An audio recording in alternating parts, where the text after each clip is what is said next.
best because every single thing in it is mid. Skyline Chili, mid. Your Cincinnati Reds who haven't won a World Series since 1990, mid. And every single person who lives here is mid.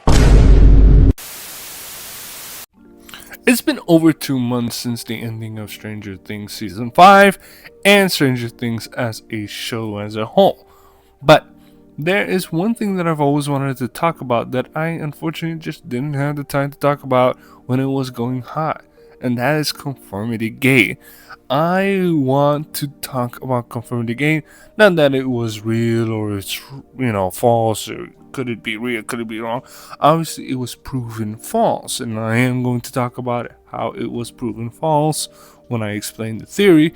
But most importantly, what I wanted to talk about is how Stranger Things' Conformity Gate is an example of writing fatigue that I have seen in many Hollywood movies and shows lately, especially in big franchises like Stranger Things. Welcome everybody, my name is Omar Yoto. I do videos about anything and everything related to comic books, movies, TV shows, and video games. Honestly, anything that's nerdy and geeky like Stranger Things. So if you enjoy the vibe that this channel is giving off to you so far, please subscribe to the channel and don't forget to press the notification so you never actually miss a single video. Also, at any point in this video, if you do enjoy the video, please give it a like and let me know your thoughts down below if you agree with me or you don't agree with me about what I'm going to talk about, which is Stranger Things and its Conformity Gate theory, well, being an example of how writing fatigue is prominent in Hollywood movies and shows. Okay, so let me briefly explain to you what Conformity Gate is. So Conformity Gate is basically this viral fan theory of Stranger Things Season 5 finale, where it was suggesting there was a secret episode that was supposed to come out that shows the real ending, because the ending that we got was a fake reality or some sort of illusion that was created by Vecna. And they also said that it was supposed to drop on January 7th, 2026 to reveal the real ending, but obviously hindsight is February 2026. We know this shit is cap. The theory is just a good example of writing fatigue, because if you look at all the evidence that supports Conformity Gate, you would realize that they were basically roasting the show, or they were trying to give graces to the Duffer Brothers when they don't deserve any flowers or graces, because to be honest with you, they have done a horrible job with Season 5, and there are very much bad moments in Seasons 1, 2, 3, and 4. Now, I'm not saying that the other seasons are bad. I think that Season 5 is bad. I think Season 3, mid. Season 2, mid. Season 1 and 4 are absolutely great, but there are a lot of things that have been unanswered, or things that have been totally miswritten, to the point that you start scratching your head and asking yourself, like, God damn it, what happened, right? The evidence, as I said, is the important part of Conformity Gate, because they would say stuff like, oh, have you seen the final epilogue?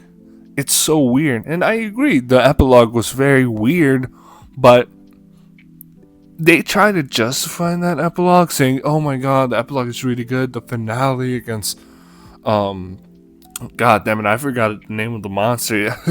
I don't the final boss fight that they had against Vecna, and god damn it, I'm just gonna call him the Demogorgon Daddy. The Demogorgon Daddy and Vecna, yeah, it felt very weird, very off, and just horribly paced.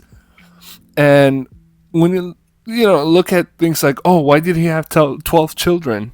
Why did Henry Creel wanted 12 children? Is there some hidden meaning? Is there some... No, just because What do you mean? What do you mean? You're a writer. You don't know why? Or season one, I believe in the first episode when somebody opened the door and it wasn't a Demogorgon because it was a telekinetic individual that opened it, right? And they were like, "Who opened it? Was it Vecna?" And they were like, no, because um no, we don't know. We're going to answer it." And then season five, they didn't even bring it up. They didn't remind the fans. Nothing was out.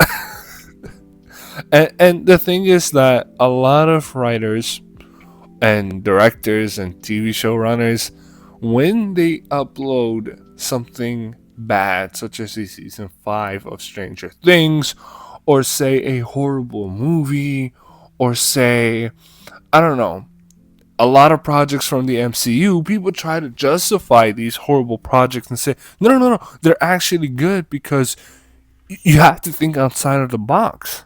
And you're like, okay, let's see. Let me hear you out. What do you think is outside the box? But in reality, there isn't really anything to look at.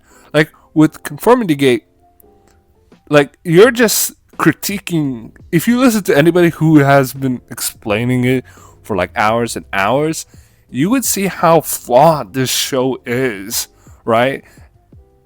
And it's the same thing if you go to an MCU project, for example. Some people are going to try to justify something like Ant-Man and Quantumania.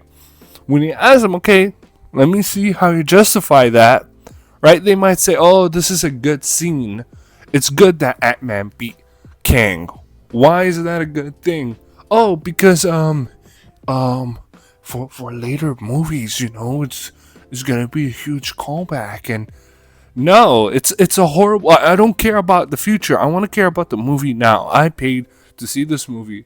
I gave my time to see this movie, and I had a horrible time. Why is the movie good? Don't tell me, oh, it's gonna hype up the later. Hyping up a future installment is not something that's supposed to be happening majority of the movie. You might have maybe a scene or two that should do that, but the story as a whole should not be hyping up the movie, right? And this is the same thing with Conformity Gate. They were like, there's no way that this show is so bad, so lame, so tame that it has to be for a bigger purpose, right? No, the truth and the reality is that this show sucked. It really did. And the show was never designed to have more than one season. If you look at the reality of how Stranger Things was supposed to be, the cast was only supposed to be there for season 1. Not because they were bad, but because the whole premise of Stranger Things was supposed to cover every conspiracy theory in the United States for every season. So I believe the first one was MK Ultra. The second one, I think they wanted to do the Montauk Project. And then the third one was the Manhattan Project. Like, it was supposed to be different for, different states, different countries, different time periods. It was an anthology series, right? They did not know what to do after season 1. You look at season 2, as I said, season 2 and 3 are mid. Season 4 is good, right? I would say it's good. But season 5 totally shit the bed because they didn't know what to do with it. That's all I have for this video. There's really not much that I wanted to say. I just wanted to get a video out. But yeah, let me know your thoughts. And yeah, see you in the next video.